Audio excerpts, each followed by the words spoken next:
There's a lot of contention around different forms of house division in astrology, for the very reason that one chart with a different system can say vastly different things. So, how is one supposed to understand their chart, their life, right, through astrology?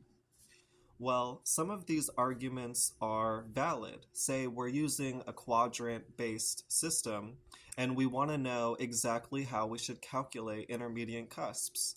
Well, now there is a reason to sort of argue and debate and figure out the different forms of quadrant based house division we should use. Now, say we're using an equal based form of house division, like equal or whole sign houses. Now, we could also argue for one or the other, right?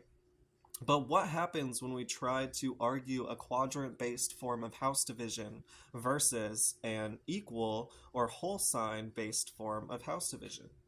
Well, we see that we're coming at different angles, and we can see because both these points or both these systems have a point when it comes to the astronomy and interpreting what's going on celestially, there's no reason for these systems to be arguing against each other. I would argue that we should look for a synthesis between forms of quadrant based house division and forms of equal or whole sign house division. And this is because, um, just like I stated, they both have celestially accurate points. So let me bring you into the astronomy. Right now, right now this would be my perspective in Tualatin, Oregon, if I was in the ocean, just so we don't get the land sort of distracting our view. And what we can see is that this south line will represent the MC. So if we actually look at the day, although we can see this isn't the highest point on the ecliptic, if I speed up time a little bit here, we'll sort of see that this point just culminated. We'll actually have to rewind a little bit to get the full effect. And it doesn't necessarily follow this path of the ecliptic. We'll see this point is sort of going like this, right? And it will hit the south, and it will culminate, and now it will start falling, right? So now let's go back to the moment, right where I was. So right now, we are just before having Aries completely on this MC, but what we'll see, as pointed out earlier, that this is not the highest point by declination in the sky. So the highest point by declination would actually be somewhere in the late degrees of Aries here, and this would be the highest point in the sky, right? And so that's interesting because we can even see that the moon over here is higher than the MC, right? But that's because the moon is not yet culminated, okay? It's a different point. It's higher by declination, but in terms of its cycle, it has yet to hit the peak, right? Where when we look at this Aries point, it's peaking right now. So let's look at this in chart form. So here's the chart of the moment, and we see, just like we saw in the astronomical view, in the chart view, the MC is just about to hit that 0 point of Aries. And now let's see if we, and this is using a Placidus form of house division, but any quadrant based form of house division would put the 10th house right here, past the MC, right? So now if we go to, let's say, an equal form of house division, now we'll see that the 10th house cusp will be slightly skewed, and it will be in this late form of Aries, right? And some people say that equal forms of house division are just simplified, or they are only useful because they allow us to see one sign on each house cusp. So Cancer would be rising, that means Leo would be on the second cusp, Virgo on the third, Libra on the fourth, and so on and so forth.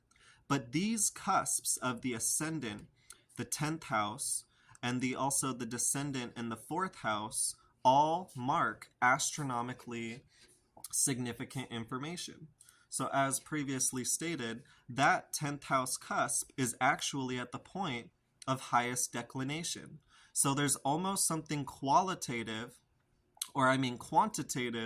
about the equal house forms of house division, because we see them showing us what is objectively the highest point that could be on the ecliptic. And this is not always the same as the culminating point.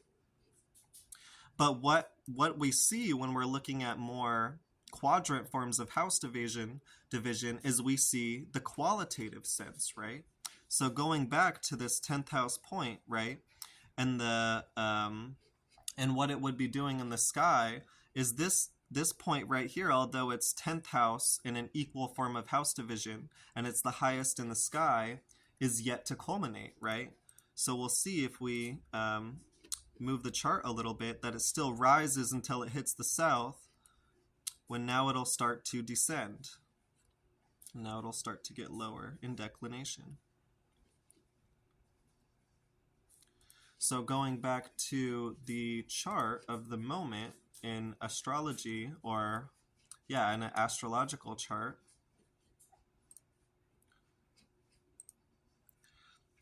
we'll see that point again marked by this 10th house.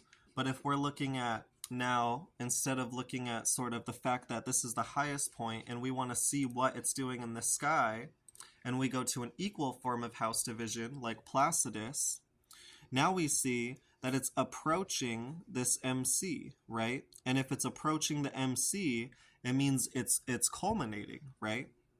And it's starting to get to its highest point, but the actual culmination will happen here at the MC, right?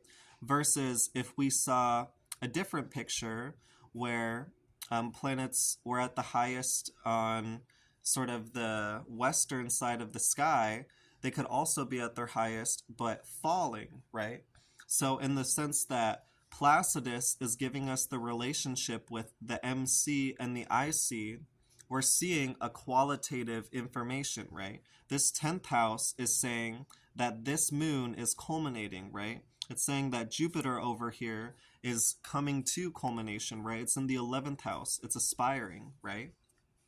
But we'll also see, again, if we move back to equal houses, that this Jupiter, if we calculate it from equal, is sort of approaching the highest point in the sky, right? And it's closer to that point than it is the MC. So this isn't the best example. So hold up one second. All right, so I wanted to show a different example that sort of highlights this a little bit more clearly and sort of shifts it to the other side so we can see a different perspective. So this is showing Capricorn rising. It's kind of hard to see the glyph over here, but that would be Capricorn. That'd make this Sagittarius, this Scorpio, and where the moon is up here would be Libra. So one of the things, again, we see is that this point where the southern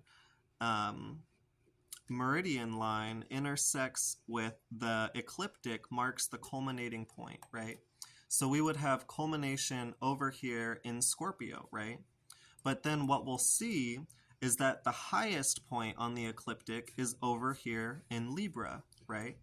And if we have Capricorn rising, right, we know by equal or a whole sign based house division, the 10th house cusp will be here in Libra, right? But if we're using a quadrant form based of house division, the 10th house cusp will be over here in Scorpio. So let's see this in chart form. So in chart form, we would see that the ascendant is here again in Capricorn, where the moon is up here in Libra, right?